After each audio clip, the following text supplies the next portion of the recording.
So, a wonderful good morning, dear LinkedIn community and Composites Lounge members and followers. Today I'm at the second day of the International Composites Summit, and I have the honor today to interview Gemma Smith. She is from Fluency, the managing director, the organizer of this exhibition here.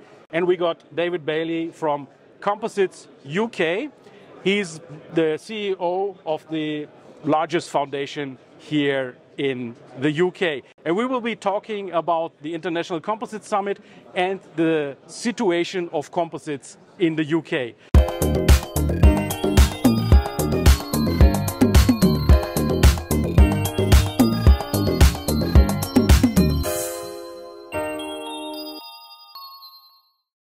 So Gemma, thank you for the invitation and your preparedness for the interview.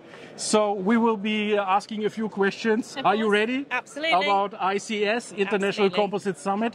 My first question to you, Gemma, is when did you start this up and what is the mission of the ICS, of the International Composites Summit? Myself and Sue Halliwell of Composites UK started talking about this show and the requirement for a solely composite-focused UK show some years ago. I'm going to guess around 2018-19 we started talking about this. Then, of course, we had the pandemic, so it wasn't really a possibility. But as soon as we could see ourselves coming out of the pandemic, we knew that basically we wanted to put it together to talk about the supply chain in the UK and internationally, and just to grow a composite show here. Gemma, I'm very delighted as a composites expert to see that you are solely focusing on composite materials. I had the impression that composite materials in the beginning of this century, 2000, 2001, 2002, and I'm sure the community will also agree with that, was a very advanced material, very progressive material. Everyone was looking for carbon fibers, glass reinforced products. I mean, the technology is older than that, but that was the time when it really went up. And slowly interest degraded a bit, and now you are back fully with composites. So why are you focusing on composite materials with this show?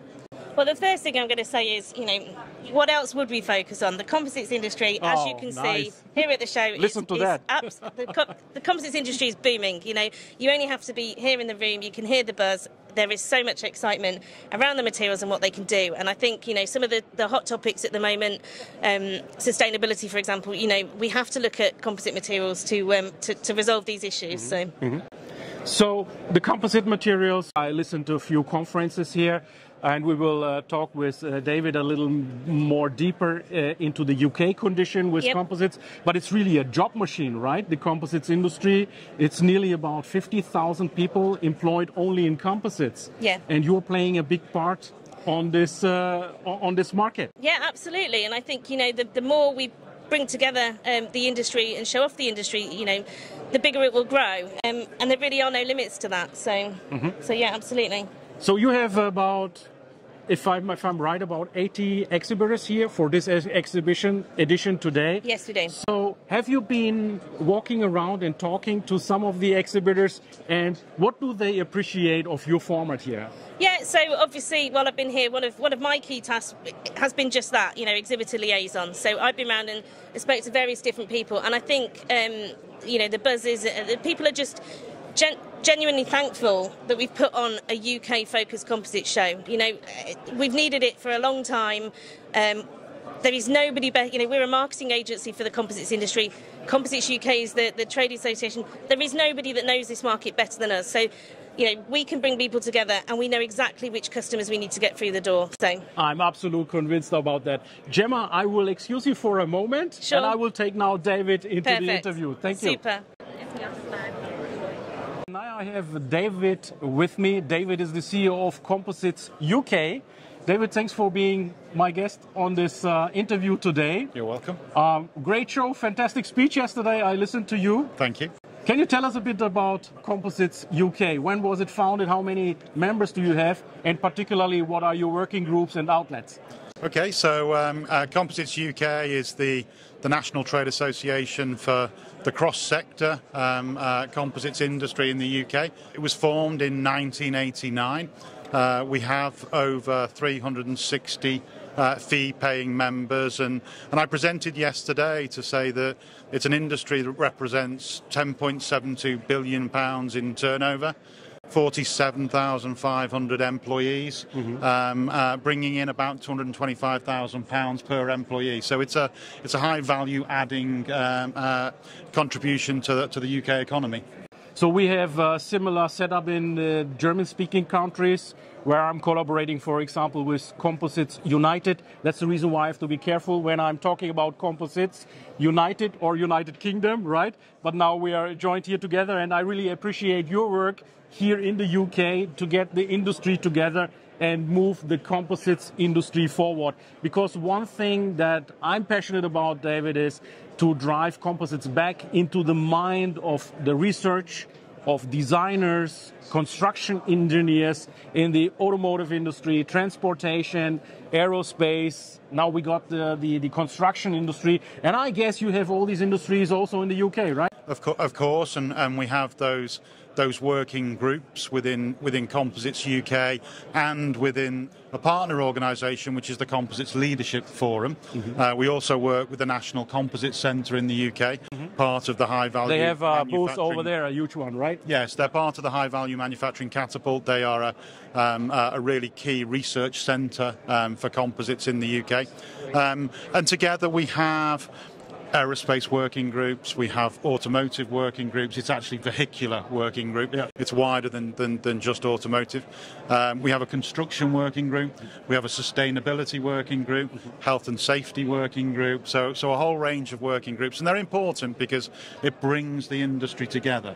But what I'm really interested in this year is how we start to bring together all of those sector groups to work together around circularity of composites, because we've got to get aerospace working with automotive, working with construction, working with wind, if we're really going to solve sustainability of composite materials, and particular the circularity of materials. Explain our viewers on LinkedIn, why is the circularity such an important part of the composites in future? Because we've got to make sure now that we're not putting materials at the end of use into the ground, or we're not burning them. It's not good for the environment. We need to make much better use of what are really very high value materials. So circularity means we might have used a material in an aerospace product for maybe 20 or 30 years. Maybe that can then be turned into an automotive product for another 10 years. Maybe that can then go into a construction product for 100 years. And therefore we're getting far better use out of those materials. We've got to do it. To be honest, yesterday in one of your panels, your colleague, is it Alan, the gentleman from... He's my chairman, yes. He's your chairman, my from, boss. From Ford, right? He was quoting some numbers on original materials that is wasted with an airliner production. It was a significant number of offcuts, basically, that is existing. So do you foresee for the future also these offcuts being used in other sectors? Like you're saying, let's collaborate cross-sector, use these offcut materials in other applications? I talked to a number of major aerospace companies at the recent Farnborough Air Show about the opportunities to work across sector with companies like Allen's, but other automotive companies, but also, as I say, construction companies, wind turbine companies, marine companies. Everybody who's using these composite materials, there's an opportunity for minimising the wastage of the material. So what comes to my mind is maybe not only inside a country, but maybe we can, like the airliners are producing these materials, the wing is produced in one country, the nacelle is produced in another country. Maybe there can be also some international cooperation on the circularity, right? Of course, and we are members of the European Composites Industries Association, UCIA. That's a very important relationship for us, because we need to develop policy, to develop standards and regulations on an international basis, not just a UK one.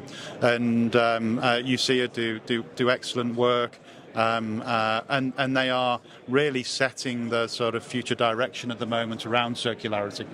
I see also UCIA is also part of this exhibition. Yes. And showing around. Actually, there are very nameful members and supporters here on this exhibition, which I like a lot. So, in light of circularity, let's talk a bit more about CO2 emission reduction, David. So, we are in the city of London. I'm coming from Germany, from the countryside, as you all know. And London is full of impressions. So this morning I had trouble to get some cabs. That's the reason why I'm a bit late here.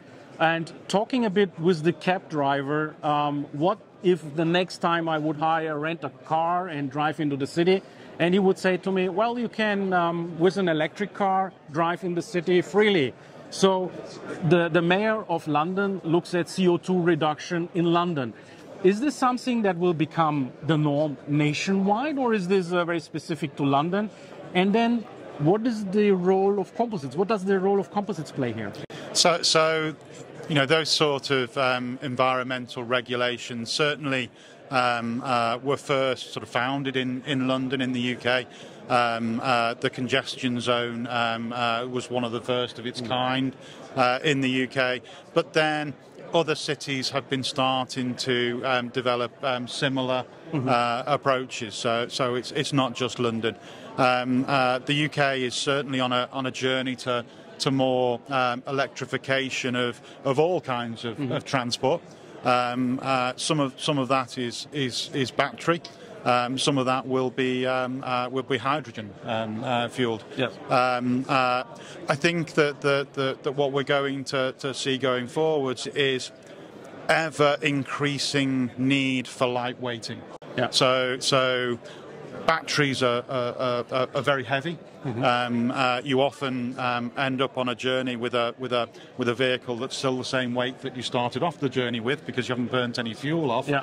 So lightweighting becomes important. So carbon fibre composites we're going to see in lots of aircraft products. And I was at Farnborough this year and saw far more carbon fibre composites and far more urban air mobility and advanced air mobility vehicles, unmanned aircraft than I've ever seen before. So I think that you can see the investment going into that side of the industry. We'll see far more glass fibre products going into ground-based transportation, because again we need to lightweight, and lightweighting means that we're using our energy more efficiently. Are there any incentives from your government? I mean, recently your government has changed, but is there continuity in supporting composites? Is that a strategic key technology? For example, in Germany, the Ministry of Economics and Climate Change, Mr. Habeck here, he's very much fan of lightweight technologies, and with lightweight technologies they have a department within the government that looks after composites. Do you have something similar in the UK? No, I wish we did. Okay. So let's make a call to action to the UK government here right now. And I know that in Europe, composites is a strategic material. I know the Americans have made composites a key part of their advanced materials strategy, but actually we don't have that in the UK at the moment. We'd like to make sure that our government and Department of Business place that same level of strategic importance on composites, but we're playing catch up there at the moment. Right. Have you seen the Museum of the Future in Dubai? I haven't seen the museum. Haven't seen that? No. The egg-shaped museum? No, I've not. Yeah. No. Okay. So I had on a LinkedIn Live the architecture who made the claddings out of composites. Okay. In Germany, one problem is composites is still not an approved construction material.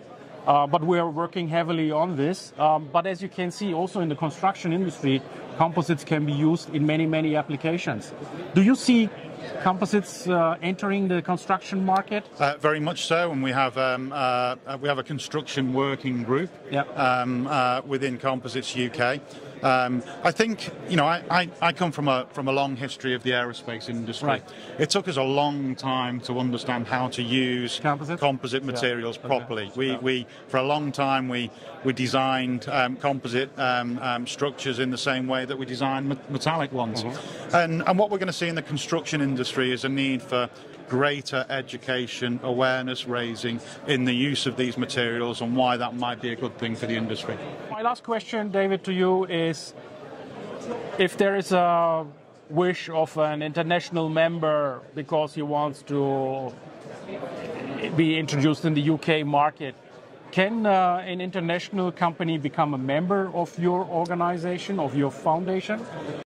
They can, but they need to have a base or an office in the UK. A registered office in the UK. So we do have a number of companies who are headquartered elsewhere, but they do need to have a subsidiary or an affiliation here. Exactly. Yeah, okay. What would be the first step to apply as a member? Have a look at the website. I mean, we're signing up members today. Good. So on the show. On the show. Right from the floor. Exactly. Yes. That's the way to go. Thank you, David, for these impressions about the UK. I enjoyed it very much. So we will share this with the community soon. Thank you, Ilkay, and thank you for the interview. You're welcome. Appreciate it. So I will take Gemma once again into the picture for a final last question. So now once again I have Gemma with me. I have only one final question to you.